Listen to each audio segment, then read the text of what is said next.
Hey everybody, welcome back. Today we are looking at Ecclesiastes 7 to 12. We're going to finish up Ecclesiastes today, and it is quite a book. It's interesting, it's frustrating, it's confusing, it's conflicting.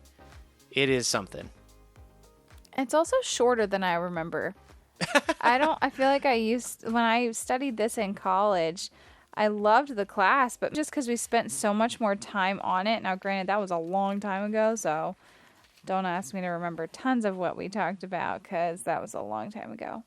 But something interesting, like kind of about what you were saying about all those different emotions that kind of get, I don't know, visited and revisited as you read through this. Yeah. I definitely remember reading through Ecclesiastes and really liking it. And then as we read through it, you hit those emotions where it's like, yeah, you know what? That is true. Like everything, it really is just meaningless. And I'm okay with that. And then you read a little bit further and it's like, oh man, but like everything I do, it actually doesn't matter. Like that sucks. And that seems really weird. Like my part in the story is not significant. So like, it's just weird. Like this strange roller coaster of emotions that you have while reading it. Cause it's freeing because like, you know what? End of the day, this doesn't even matter. But then it's like, wait, end of the day, why doesn't any of this matter? You know what I'm saying? I made the case yesterday that the book is interesting because it's from the perspective that so many of us have. Mm-hmm. Because one day you're like, man, I love that God is sovereign. I can just rest in the purpose that he has for me. And then the next day you're like, but I really want him to do this. And I really want to believe what I'm doing is really important. And the writer of Ecclesiastes would most likely say, actually, what you're working on is vanity. Mm-hmm. And the best thing you can do is just enjoy the life you've been given. Yeah. And I think part of that, like when you say vanity, you're specifically meaning just like our own desires. I talked about yesterday that vanity could mean, the way that it's used throughout the book, basically futility. Like everything is futile. So it doesn't mean that we're like fatalist, that like everything is a waste of time and everything is dumb. It just means that the perfect sum of all of our best efforts will be nothing like God's best efforts. Yeah. And we're not going to change what God is doing ultimately. And that is backed up by the conclusion of the book. That is like obey God, follow him, obey his commands, and that is wisdom.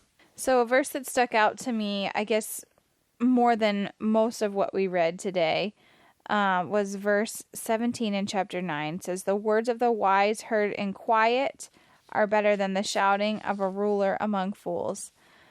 So again, even like that emphasis on adhering to wisdom. And like it doesn't have to be this big shiny, I'm so wise, because the words of a wise person that are heard in the quiet is better than that of one shouting it out. I'm so wise. I'm so wonderful. I actually liked that visual picture of the wise man in that little picture is not the person who's getting all the attention. It's the fool is the one that's getting all the attention. And the wise man is quiet and in the corner saying, I'm not sure about this. One of the things I picked up on, and I think it goes along with this theme of just like fear the Lord and follow him.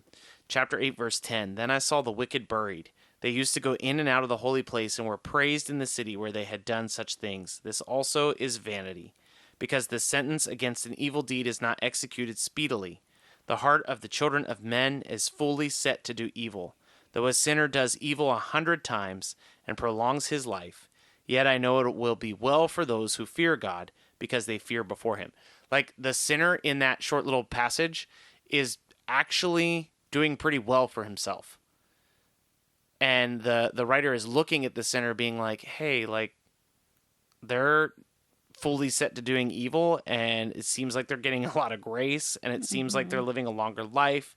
And then he's like, you know what? I still know that it is better to honor God and follow him and listen to him, because that is the truth. It sounds kind of similar to some of the Psalms we've read. It does. It also feels similar to some of the Proverbs we've read.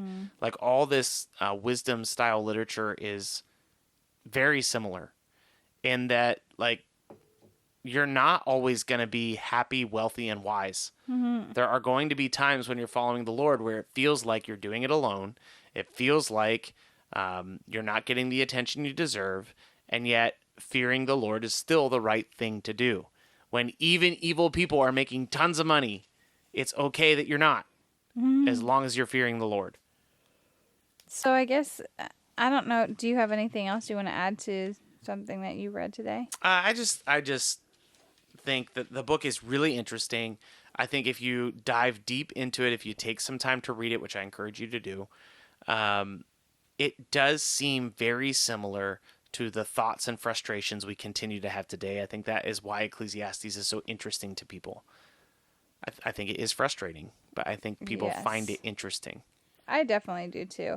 But I kind of have those moments then of like, wait, no, I'm not like that pathetic.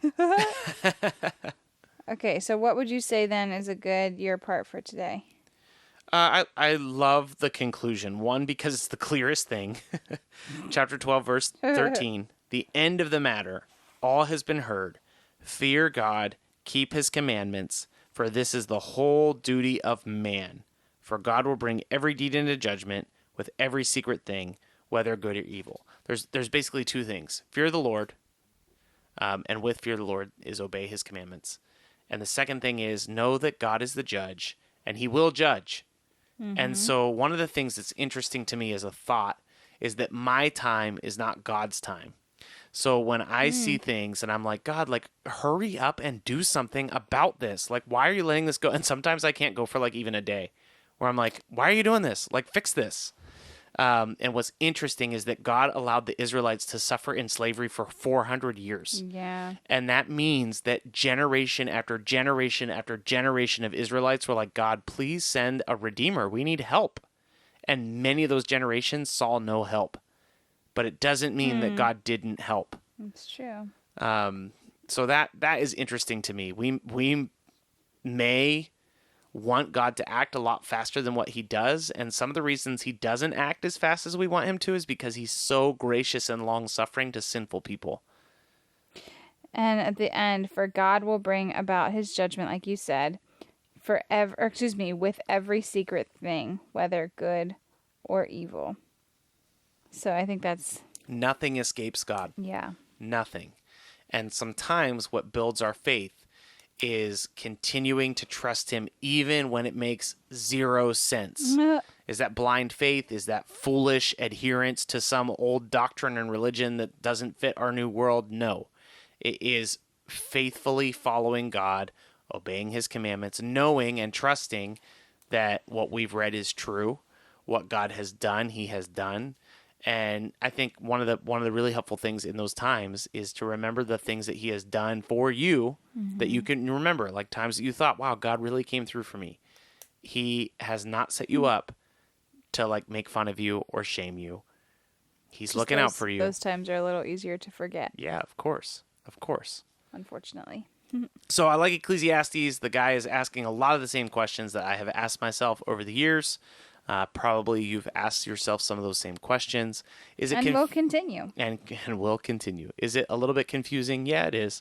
Is it a little bit frustrating because it says literally the opposite a couple times? Yeah, it does. But at the end of the day, in the conclusion, it is fear the Lord and know that he will handle it. And he will. So trust him today. Thanks so much for listening to God's Plan, Your Part. If anything stuck out to you, if you have any questions, or if you'd like to receive a Bible, you can email us at godsplanyourpart@gmail.com. Also, if you're enjoying the podcast, please consider supporting us through the link in our description. We love that you're on this journey with us, and we hope you have a great day. See you tomorrow.